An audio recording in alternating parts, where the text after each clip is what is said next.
Okay, so tonight's class is going to be a little bit different than what we've been doing most recently, meaning it's going to be a little bit more Talmudic, a little bit more analysis, a little bit more complex, and hopefully we'll be able to work through it together. I'm still working through it, but I was trying to think of a good topic and that somehow relates to something. So I've been trying to last week's class tie into last week's Torah portion. This week's class will tie into this week's Torah portion, but it's more in a certain way tangentially. It's not necessarily about the Torah portion. So what we're actually going to talk about is divination. Divination meaning to try to divine the future based on omens and things like that. And actually the Torah prohibits that. The Torah explicitly prohibits various forms of magic and divination. And so if you have the sources, great. If not, you could just listen in. So in source number 1, it comes from Vayikra, Leviticus chapter 21. So there we have, that's one place where this prohibition appears, lo sinachashu. And that means you shall not divine or do not act on the basis of omens. So Rashi in his commentary there, the great medieval commentary, Rashi explains what that means. And he does it really by quoting the Talmud, which elaborates on it. And we'll read together that passage of the Talmud shortly. But Rashi comments that it means you shall not act on the basis of omens, like those who interpret the sounds or actions of a weasel or birds as omens for good or bad. That's based on a passage in the Midrash and in the Talmud.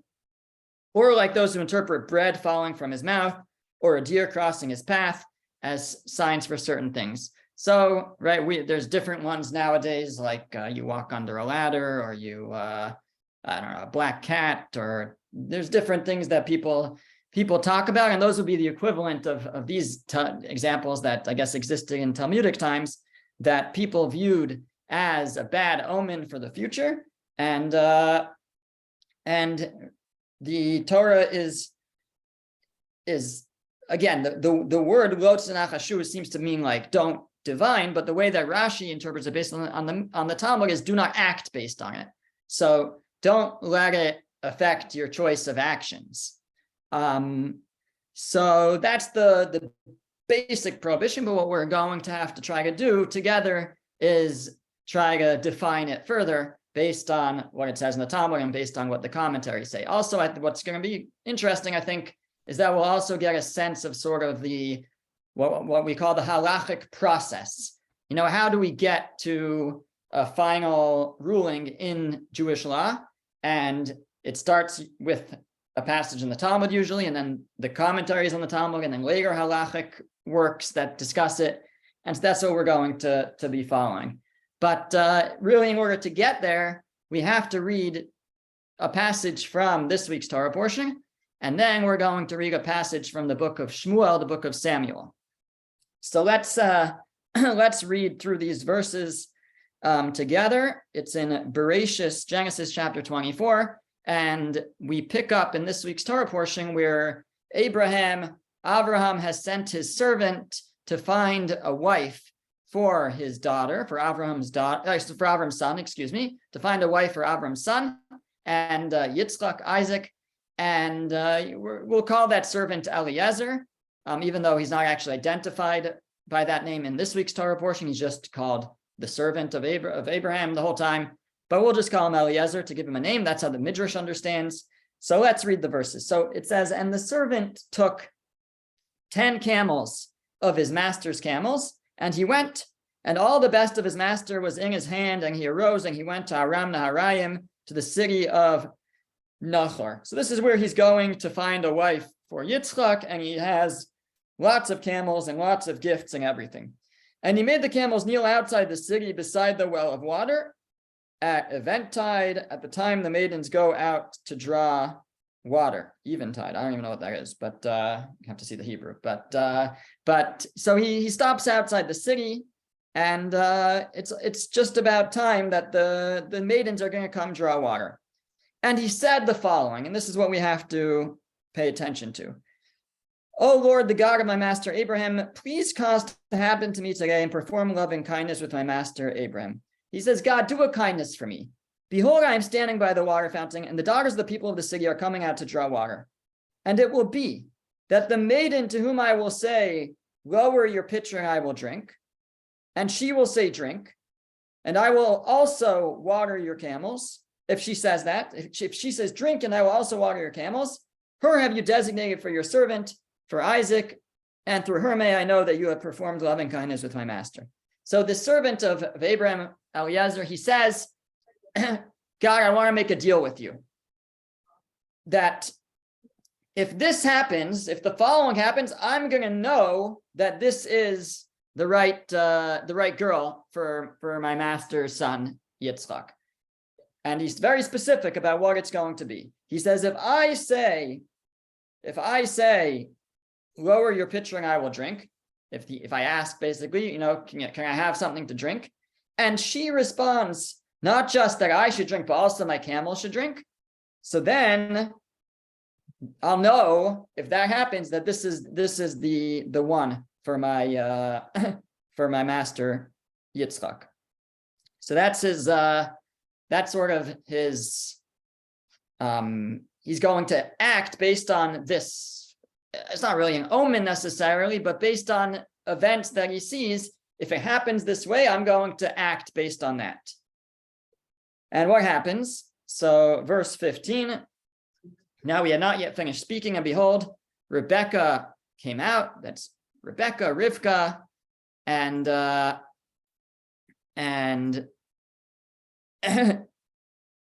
she was who had been born to Besuel, the son of Milcah, the wife of Nachor, Abraham's brother, and her pitcher was on her shoulder. So it also happens to be Abraham's niece.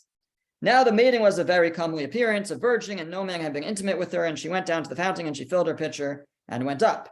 And the servant ran toward her, and he said, so now it's going to play out. He says, please let me sip a little water from your pitcher. And she said, drink, my lord. And she hastened and lowered her pitcher to her hand, and she gave him to drink. And she finished giving him to drink, and she said, I will also draw for your camels until they will have finished drinking. So, boom, right? It happened exactly how he had said. If she says, I'm going to just ask for a drink for myself. If she says, not only can you have a drink, but your camel should have a drink, I'll know it's the right girl. And that's the one I'm going to take back as a wife for Yitzchak. And that's what happened. It says, she hastened and she emptied her pitcher into the trough, and she ran against the well to draw water, and she drew for all his camels. And the man was astonished at her, standing silent, waiting to know whether the Lord had caused his way to prosper or not. So it sounds like he had been waiting, and like it seemed to be working out. Now it came about when the camels had finished drinking that the man took a golden nose ring weighing 1/2 shekel and 2 bracelets for her hands weighing 10 gold shekels. So he takes out gifts for her, and he's pretty much convinced. Now I want to actually read one more verse, which I left off the source sheet. The next verse is also important. The next verse says, and he said, whose daughter are you? Please tell me, is there place for us for lodging in your father's house? And she said to him, I am the daughter of Besuel, the son of Milcah, whom she bore to Nachor. So he had not known who she was up till now, and now he asks her who she is, and she tells him who she is, and now he realizes actually this is Abraham's niece. Wow, amazing. So that's the story. So we have here an example of something that maybe is similar to divination. It's not an omen necessarily where a bird made certain noises, or bread fell from his mouth and he says, oh, that means this or that. But he did say, if this happens, I'm going to act based on that. So we'll have to consider whether that is also an example of divining the future, or not just, it's not so much divining the future, it's deciding how to act based on an omen. Okay, so that's one passage. That's the passage from this week's Torah portion. And the we're going to come back to it because the Talmud is actually going to reference it. The Gemara will reference it. Okay, the next passage on the source sheet comes from the book of Shmuel, of Samuel, Shmuel Aleph, Shmuel 1. And this takes place when the Jewish people are at war with the Pelishtim, and the king at this time is Shaul, is King Saul, and his son Jonathan, has gone with his arms bearer, and he has quietly, just the two of them, approached a Plishti encampment with intent to just attack it with just the two of them, even though they're heavily outnumbered. And the following episode takes place. So we're in chapter 14, and it's verse 4 of the book of Shmuel Aleph. And it says, and between the sides which Jonathan sought to cross to the garrison of the Philistines, there was a rocky crag from this side, and a rocky crag from this side, the name of one being Bozez, and the name of the other being Sneh. One crag was situated from the north, opposite Michmash, and one opposite Geva. And Jonathan said to the youth who bore his weapons, come and let us go to the garrison of these uncircumcised. Perhaps the Lord will act on our behalf, for with the Lord there's no limitation to save with many or with few. So he has great trust in God, and he says, listen, God can do anything, and we can overcome them. And his weapon bearer said to him, do all that is in your heart. Turn to you, behold, I am with you according to your heart. So Jonathan's weapons bearer says, okay, if you want to do it, I'm with you. And Jonathan said, verse 8, behold, we are crossing to the men, and we shall reveal ourselves to them. So he said, well, this is what's going to go down. Right now they're hiding. He said, we're going to come out, and let's see how they react. If they say thus to us, wait until we reach you, then we shall stand in our place, and we shall not go up to them. If they tell us to wait, we're not going to go and fight them. We're going to stay back, and basically not fight them, I think run away. And if they say thus, come up to us, this is the top of the second page of the sources. If they say, come to us, then we shall go up. Then we'll listen and we'll go up to them. For the Lord has given them into our hand, and this will be the sign for us. So Jonathan, basically also similar to what the servant of Abraham did, he sets out a sort of an omen of sorts. Depending on what they say, we'll decide what to do. If they say, stay where you are, we're not going to fight them. If they say, come to us, then we'll fight them. We'll know, and not just will we fight them, but then we'll go up, for the Lord has given them into our hand. We'll know, that'll be a sign from God, it sounds like he's saying, that we're supposed to fight them. So he's really making, it sounds like a condition with God in a certain sense. If it will play out that they say, stay where you are, we're not going to fight them. If they say, come to us, then we know that God has given them into our hands. So what happened? Verse 11, both of them revealed themselves to the garrison of the Philistines, of the Plishtim, and the Plishtim said, behold, Hebrews are emerging from the holes wherein they hid themselves. So these two Hebrews, these two Jewish soldiers pop out, Jonathan and his arms bearer. And the men of the garrison called to Jonathan and his weapon bearer and said, come up to us, and we shall tell you something. So the second option was chosen. The Plishtim said, come up to us. That was the option that Jonathan said, if they say that, that means that God has given them into our hands. And Jonathan said to his weapon bearer, come up after me, for the Lord has given them into the hand of Israel. And so they do attack, just the two of them, this entire garrison, and miraculously they defeat them. And it's indeed, as he said it would be, that it turned out that God had given them over into his hands. So that's the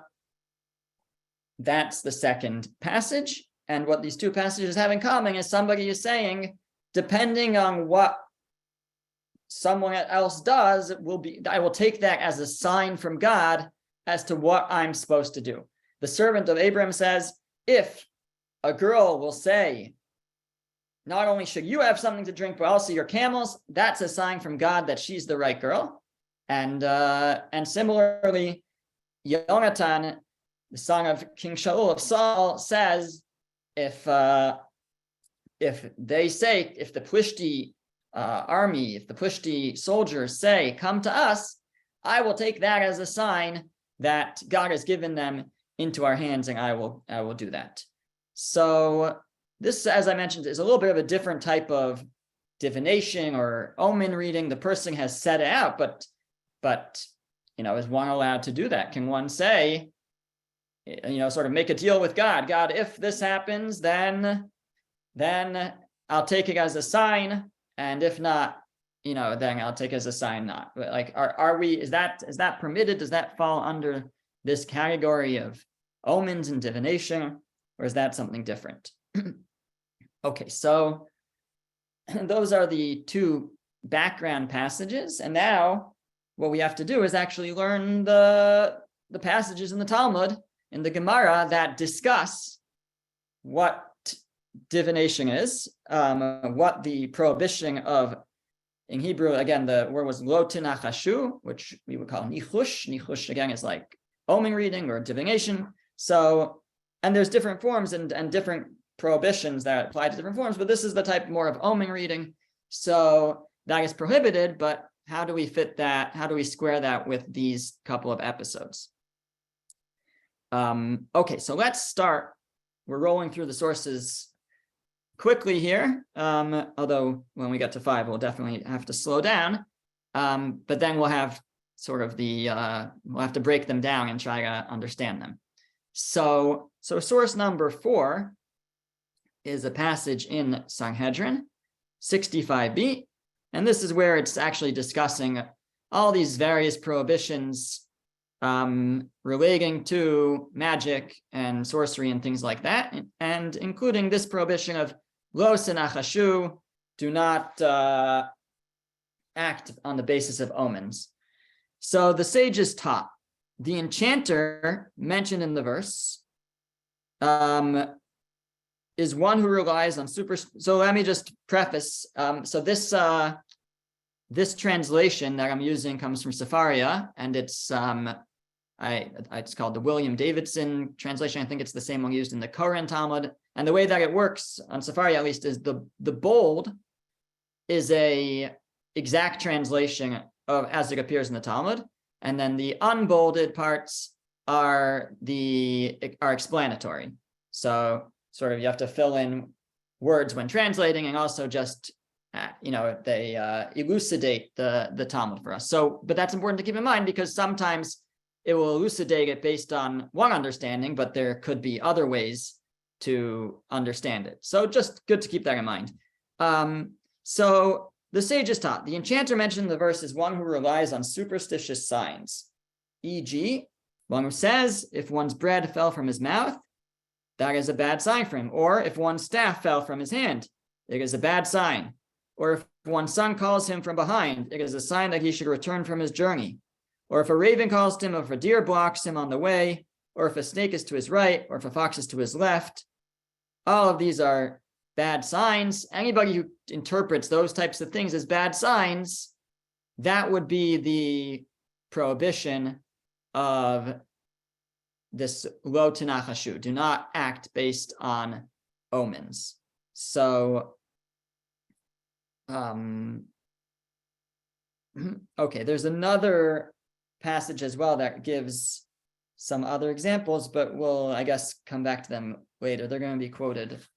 I guess I'll quote them outside at some point. But those are some of the examples, and those are familiar maybe because that's how we started with Rashi. Rashi quoted from this passage when Rashi gave his examples in his commentary on the verse. He said, he gave some other examples like interpreting the sounds of a weasel or birds, but he also mentioned bread falling from one's mouth, or he said a deer crossing one's path. here they translate as a deer blocks him on the way, but it's the same idea. So any type of thing like that, if one says, oh, that's a bad sign, therefore I'm staying home today, or something like that. So that would be a example of this prohibition. Okay. So everything so far maybe is straightforward. But the next passage is a very important passage, and it also is going to introduce a number of questions. And it's the next passage that really will help us get to a proper understanding, hopefully, of what it is that the Torah allows and what does it not allow.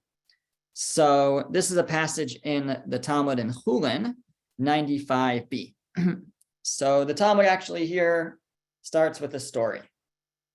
And I should just mention, Chulin is a tractate. I mean, Talmudic tractates can sometimes deal with many different topics, but they usually center around something. So much of Chulin centers around actually the laws of kashrut, of eating. So it will deal with, like, it has a chapter on slaughtering animals and on the prohibition of milk and meat.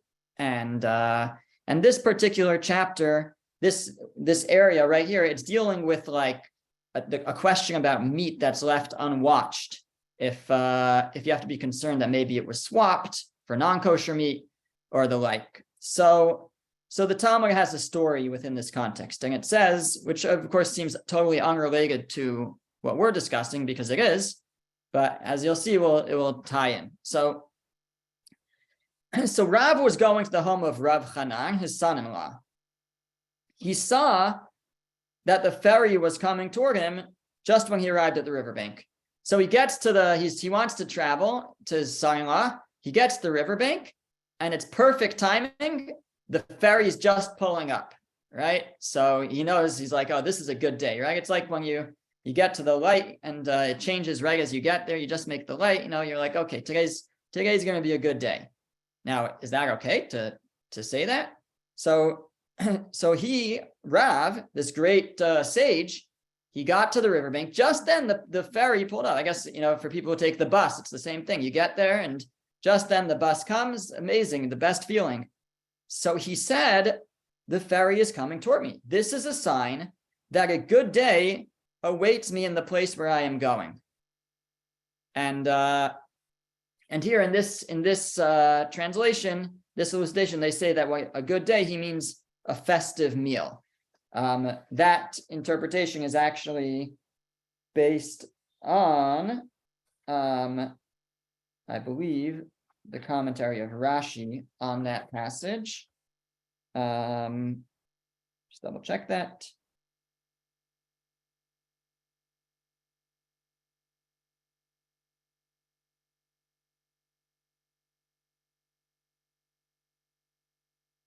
Yeah, that basically, like a good, he said, that's a sign. He said, if the ferry comes just as you're stepping up to the dock, that's a sign that there's like a great meal waiting for you at your lodging. So he seemed to like treat this as an omen, right? So is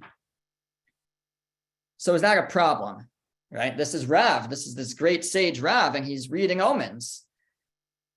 We just finished reading that if, at least we talked about more like bad omens, but good omens could also be a problem. So that's what Rav did though. Okay, so then the Talmud goes on, and the story. After crossing the river on the ferry, Rav went and stood at the gate of Rav Hanan's home. So he goes up to the gate of his son-in-law's home, I guess his daughter's home. He looked through a crack in the door. He wanted to know if he was right, if they're planning a big feast, I guess. And he saw an animal that was hanging and ready to be cooked. So he saw that they were preparing meat. He knocked on the gate, and everyone went out to greet him. And the butchers also came out to greet him. So you have this meat hanging there, and nobody's watching it because everybody has come out to greet Rav. And remember, that's what this chapter in the Talmud was dealing with, like meat that's left unwatched. you have to be concerned that maybe it was swapped for non-kosher meat or something like that. So, and Rav happens to be of the opinion that we're very strict about this, in his opinion. So here he is, and he's looking through the gate at the meat, but nobody else is watching the meat, just him. So it says, Rav did not remove his eyes from the meat that the butchers were preparing. He said to them, if you had eaten the meat based upon the supervision you provided now, you would have fed forbidden meat to the sons of my daughter, because no one apart from me was watching the meat when you all came out to greet me. So basically, Rav is actually criticizing the butchers. The butchers were supposed to be watching the meat. These were Jewish butchers. They were supposed to be watching the meat, but instead they came out to greet him. So he said to them, if not for the fact that I'm watching the meat, that meat would have become prohibited. Okay, so now, still, despite the fact that he had kept the meat in his sight, and therefore the meat was not prohibited, Rav did not eat from that meat.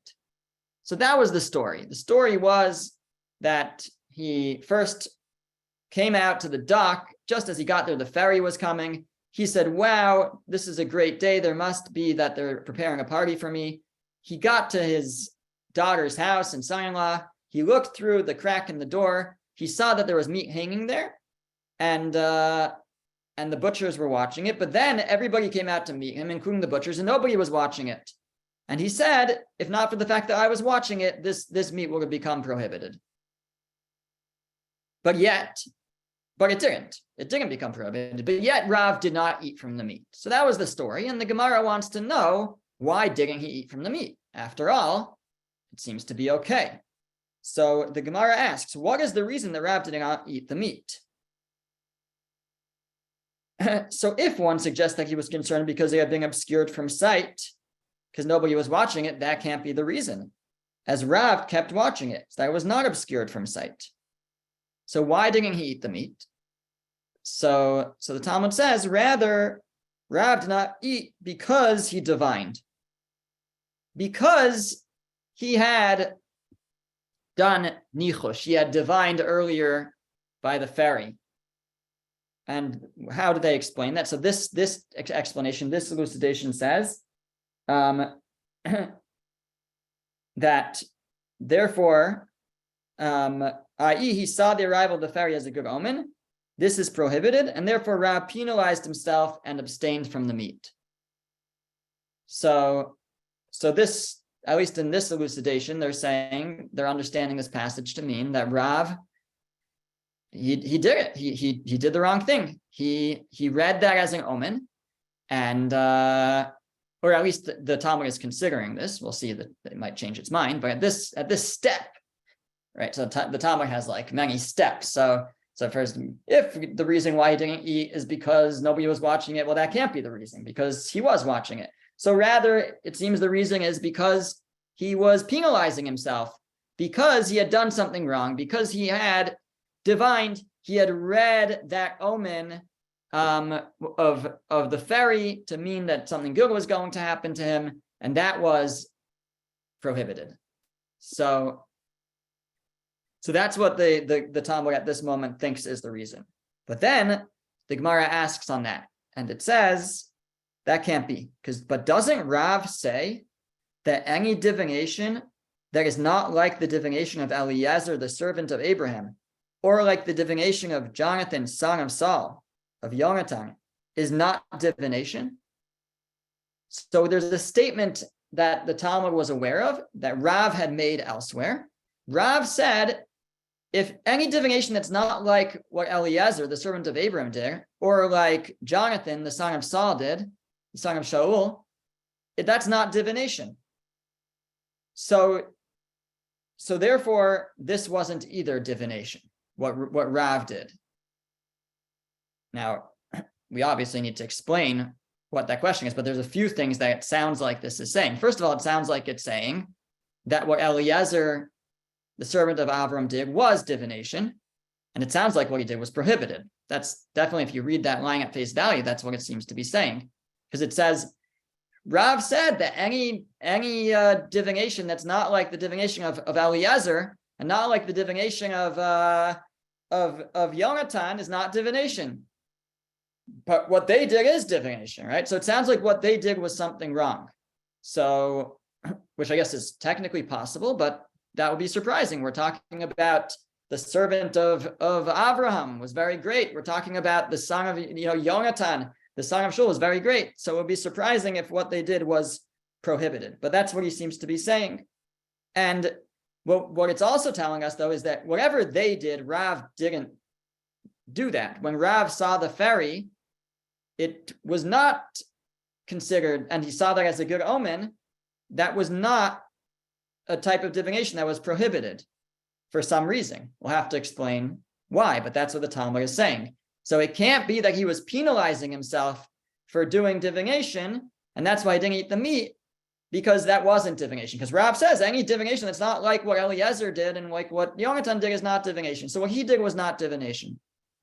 So, why didn't he eat the meat? Okay, so the Talmud finally has an answer. Rather, the reason Rav did not eat the meat is that it was an optional feast, rather than a feast associated with a mitzvah, and Rav will not derive pleasure from an optional feast. So it was like he liked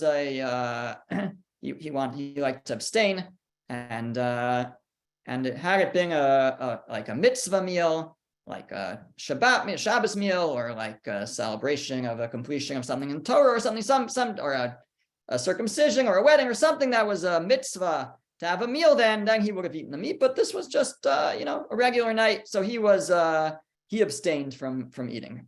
Okay, that's why he didn't eat the meat. So nothing in the end. The Gemara is satisfied with like a very like simple kind of answer, nothing too technical.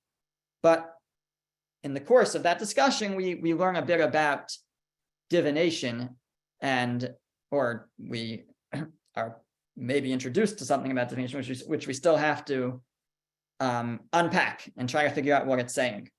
But before we do that, let's read three more short paragraphs here, which give other examples relating to omens and things like that. The Talmud continues and it says, Rav would check whether to travel based upon the ferry. So again, just to stress, the bold is what it actually says, and the unbolded is elucidation. So what it says is Rav would check the ferry.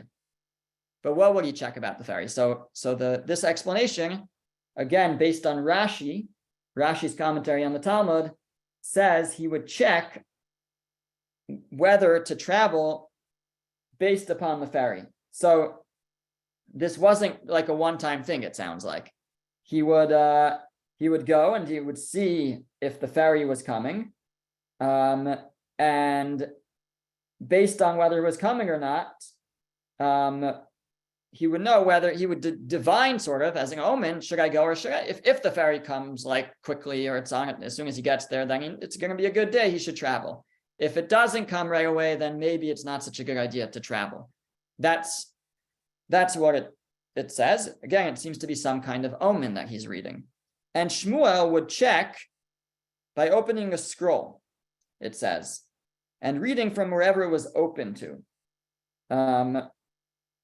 So Shmuel was not like Samuel the prophet, but Shmuel, who was one of the sages of the Talmud, he would also do something similar. He would check a scroll and determine what to do based on that.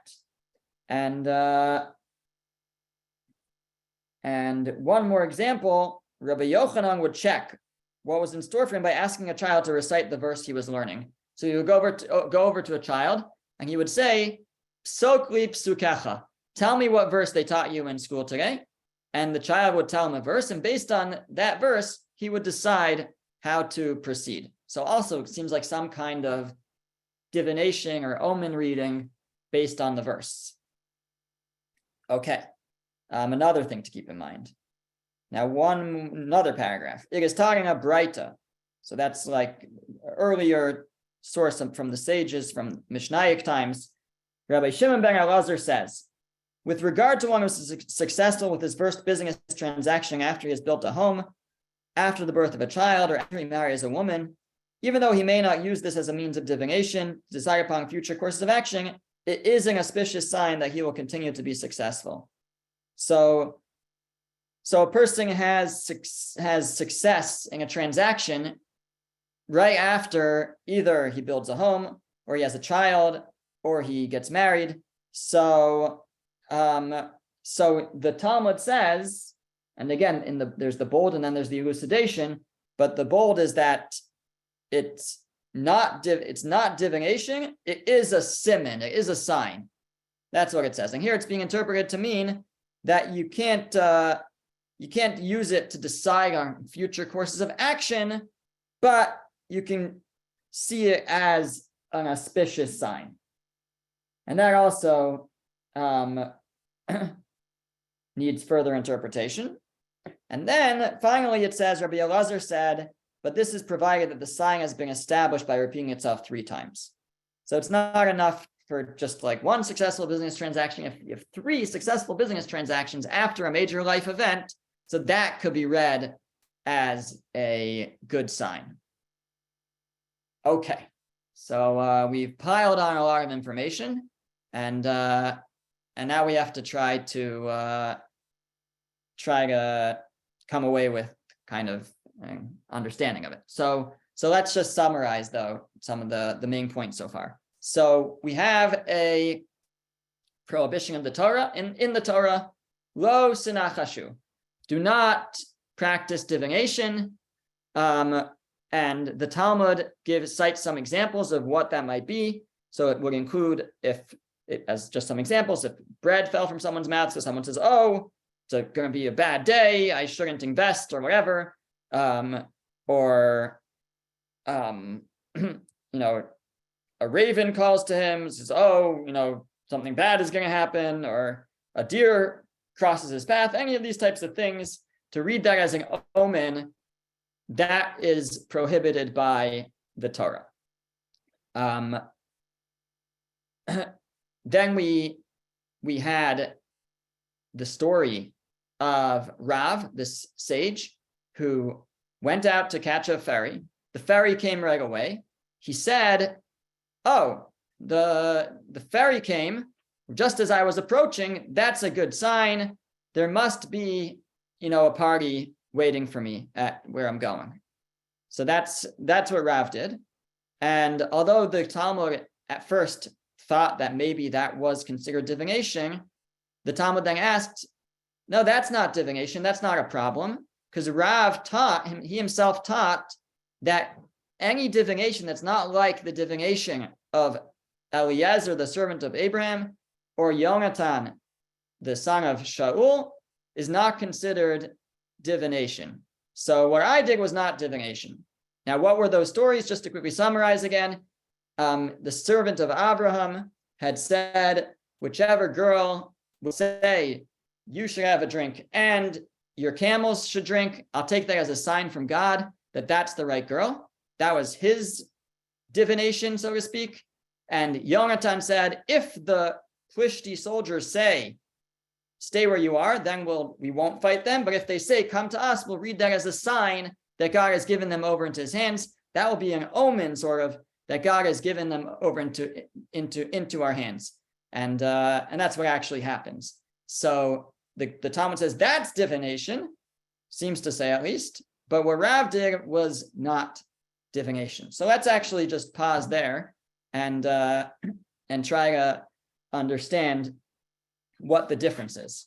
So there's actually kind of 3 basic approaches amongst the medieval commentaries, and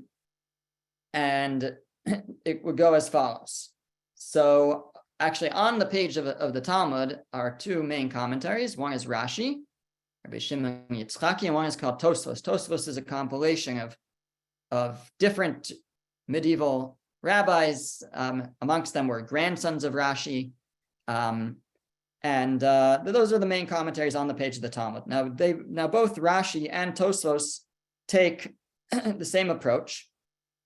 And they explain that the type of divination that's forbidden is when a person says, I'm going to act if they use that divination, that omen, to decide on a specific act, whether to do something or not. So again, if they see the examples the Talmud gave, the deer crosses his path, he says, oh, that's a sign that I should stay home. So the person decides to stay home as a result of the omen. That is prohibited. But what Rav did, he didn't do anything based on his divination. The fairy came and he said, oh, there must be a party waiting. So he saw that as a sign that there was something that was good that was going to be waiting for him. But it didn't impact, he didn't act based on that assumption. He didn't therefore, like, I don't know, cancel all his meetings for that day, right? Because he thought something great was going to happen. So both Rashi and Tosfos are saying that that the prohibition is specifically to act based on the sign. But if you just think it's a good omen, that's not a problem. That was what Rav did, but he didn't actually act based on it. And that was what the Talmud was asking. The Talmud was asking, the only type, Rav himself said, the only type of divination that's prohibited is the type that Eliezer and Yonatan did. Because what they did was that they were determined their actions based on the omens. Eliezer said, if she says this, then I'll know that she's the one. That's what I'm going to take for a wife, for Yitzchak. And Yonatan said, if the Pushti soldiers say, come to us, then I'm going to attack them, and I'll know that that's a sign from God. There, when you act on the divination, that's what's prohibited. Now, are we saying that Yonatan, the son of King Shaul, the great friend of King David, did something prohibited at that point, and yet God handed them over into his hands, even though it was prohibited? He doesn't seem like the type, and why would God reward him for that? So, and the same of Eliezer, the servant of Abraham, would he have done something that's prohibited? So these commentaries explain, Tosfos explains, no, they didn't, what they did was not prohibited. It's just that what they did looks like an example of what would be prohibited. Meaning it looks like they were acting based on that, but they weren't, in fact. So meaning what? So let's take one at a time. So Eliezer said, and that's why I read those extra verses that weren't on the source sheet, after he sees that it seems to be happening, right? She says exactly what he had said. If she says, give your camels to drink, you take something to drink, and your camels can also, then I'll know she's the right one. But then he says, and what's your name? Whose house are you from? And it wasn't until after that he decided that she was the right wife for Yitzchak. In other words, he did not rely on the divination. He mixed in another factor to make his decision. And therefore, it was okay. It was only once he found out who she was, that's what ultimately influenced his decision. He wasn't acting based on, or only based on, his omen. And Tosfos says, and Yonatan also, again, this is like, it's a little bit of a force, but he says Yonatan also, Yonatan was just trying to inspire his arms bearer to pump him up. So I don't know if he knew somehow what the Plishtim were going to say, or if they said the other thing, he would have to come up with a backup plan and be like, actually, we'll still attack them. But this was an attempt either way he was going to attack the Plishtim. That's what Tosfos says. Yonatan did not act based on that divination. Either way, he was planning to attack the Plishtim. And so when the Talmud invokes them as examples, it's really invoking them as what looks like divination, but what was not in fact divination, according to this approach. So, but in terms of the practical, according to Tosfos, when is divination a problem? It's when a person acts based on it. But if they just see it, say, oh, it looks like it's going to be a good day, but they don't allow that to actually influence their decisions, so then that's okay. That's what Rav did. He's like, oh, it's great. The ferry came on time. It's going to be a good day, right? You make, like I said, you catch the bus first thing in the morning, or you make that light that you never make. So you say, oh, it's going to be a good day. As long as you don't invest all your money in like some stock as a result of that thing, it's okay. That's one approach. The second approach is that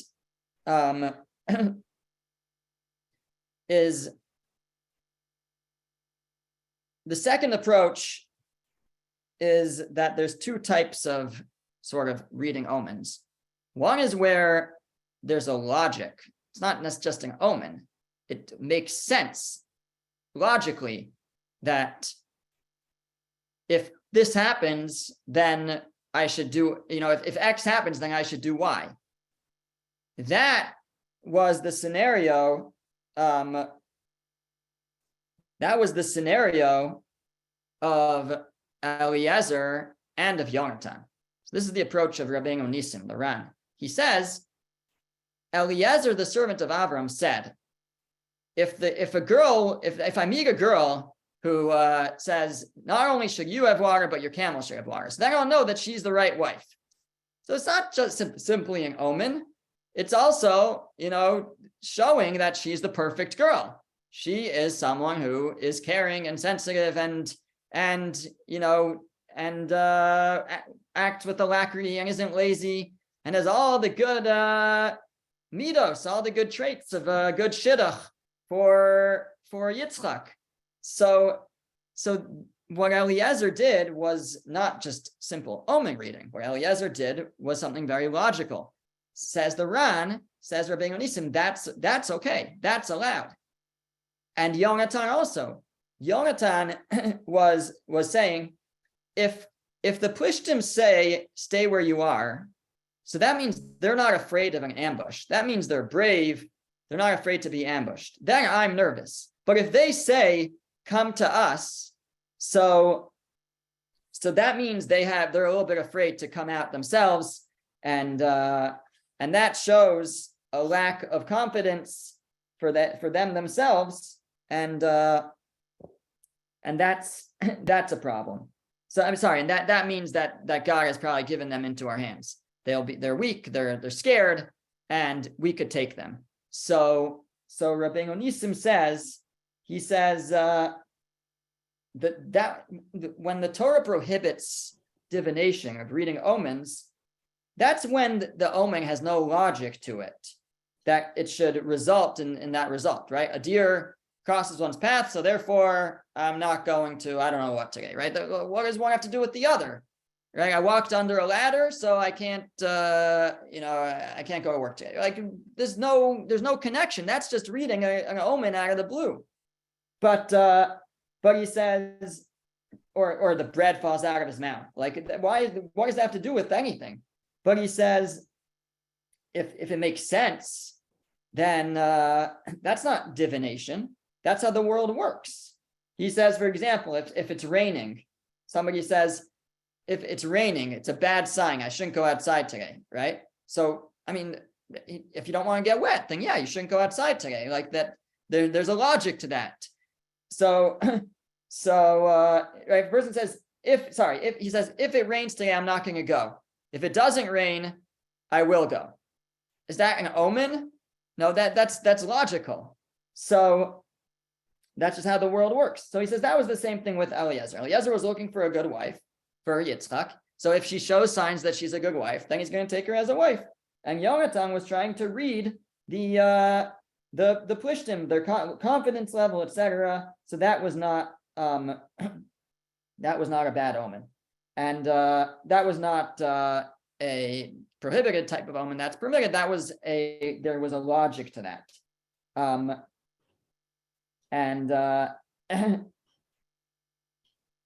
and so when the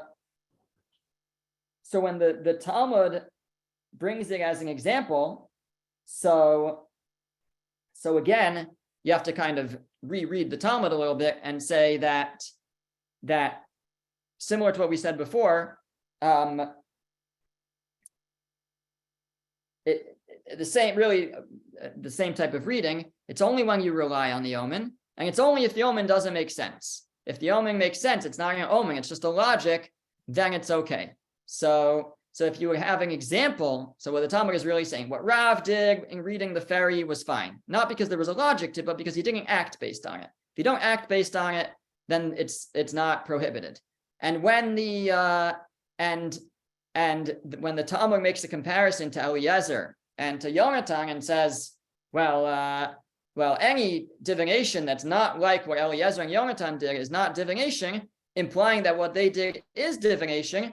So again, we have to reinterpret that and say, no, what they did wasn't actually divination because there was a logic to it. But what it means is, had there not been a logic to it, a divination of that type where you commit to do something based on your omen and you act based on it, that is what is prohibited. But as long as there's a logic to it, so then it is not considered reading an omen and it is okay.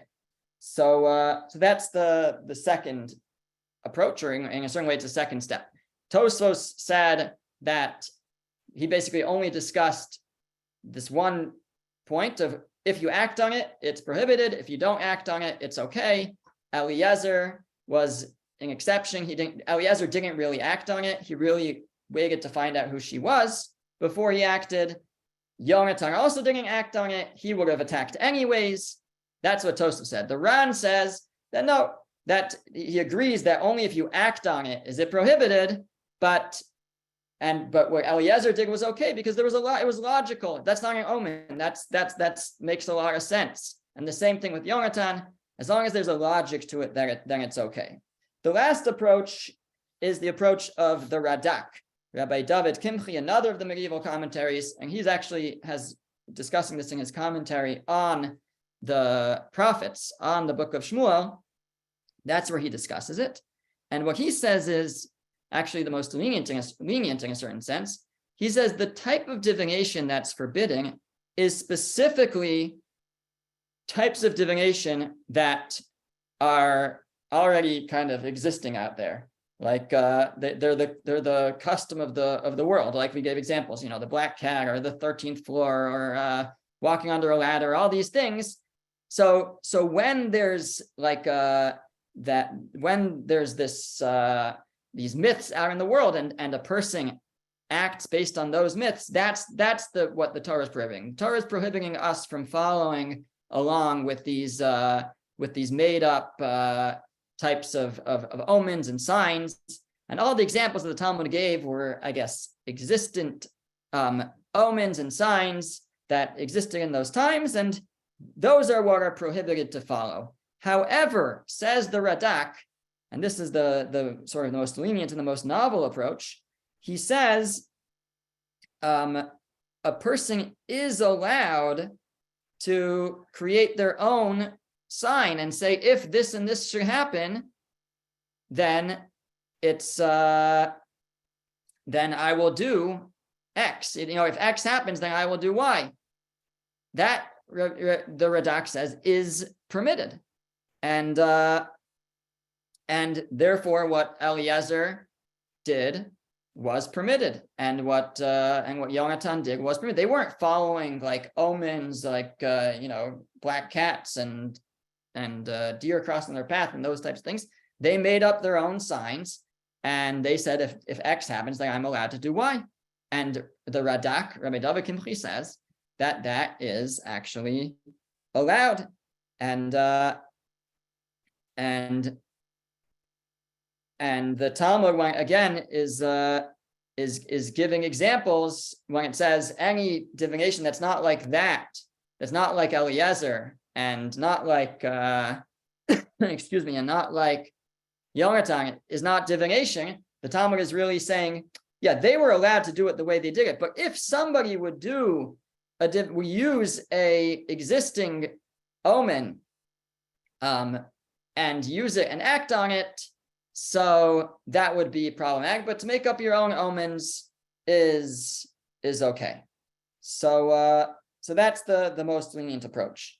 Just I know we didn't get to everything, but just sort of to bring it to a close, the Code of Jewish Law, the Shulchan Aruch, quotes, and this is sort of the halachic process, right? So we start with the halacha that's in the Talmud and the Mishnah, and then it's discussed by the commentaries like we've been quoting, like Tosfos and all these medieval commentaries, and Maimonides. We didn't get to his opinions, but we have all these different opinions, and then it's sort of filtered and debated, and then we have that it's codified in Shulchan Aruch and the Code of Jewish Law, and it doesn't mean it's always accepted, but it's the most widely accepted, and there's later commentaries that argue still sometimes. But when the Shulchan Aruch codifies the laws on this topic, so he says as follows: if one says that my bread fell from my mouth, or my staff dropped, or my son is calling to me from behind, or a deer crossed my path, or a snake crossed to my right, or a fox crossed to my left, or so if any of these happen to someone and he acts on it, he makes a decision based on that omen, he decides not to travel or not to start a certain job, so that is prohibited. So again, the way he codifies it is if the person acts based on it. And the same is true if one divines based on noises from a weasel or birds, or stars, or so the tax collector comes and he says, "Don't take from me first. It's a bad sign if you ask me for money first." Or you say, "Don't ask me in the morning. It's a bad sign." Or you say, "Don't ask me on Saturday night. I don't want to start my week that way." So all of these things are examples of omens, and those are all the prohibition. And that's kind of how he leaves it off. The Ramah, Rabbi Moshe Isserles, who has glosses on the Shulchan Aruch, on the Code of Jewish Law, which we mentioned last week. We talked about him a little bit. So he then comments, he then brings in some of the other opinions that we mentioned, and namely the opinion of Radak, of Rav David Kimchi. He mentions there is an opinion that a person is allowed to make their own sign and say that that about something that's going to happen, and say, if X happens, then I'm going to do Y. That was the opinion of Rabbi David Kimchi. You're allowed to do that. You're allowed to say, if X happens, I'll do Y. That's what Eliezer did, he says. He said, if X happens, I'll do Y. If she says, take some water and give to your camels, then she's the right, I'm going to bring her back as a wife for Yitzchak. And like Yonatan did, if the Plishtim say this, we're going to attack them. You're allowed to do that, says Radak. And the Ramah, Moshe Isserles, says there is an opinion that says that that's allowed. And then he says, but some forbid it. That's the other opinions, including Rambam, Maimonides. So what should we do? Are we allowed to do it or not? So he kind of leaves it off, but he says, his conclusion is, one who walks with purity, with simplicity, and trusts in God will be surrounded by God's kindness, which is his way of saying is it's better to just put one's trust in God and not rely on these types of omens and use try to divine the future or how to act based on signs and things, even though there is an opinion that you're allowed to make your own sign, your own test, so to speak. But he kind of leaves off that the best thing to do is to just trust in God and not rely on these types of omens. All right. As promised,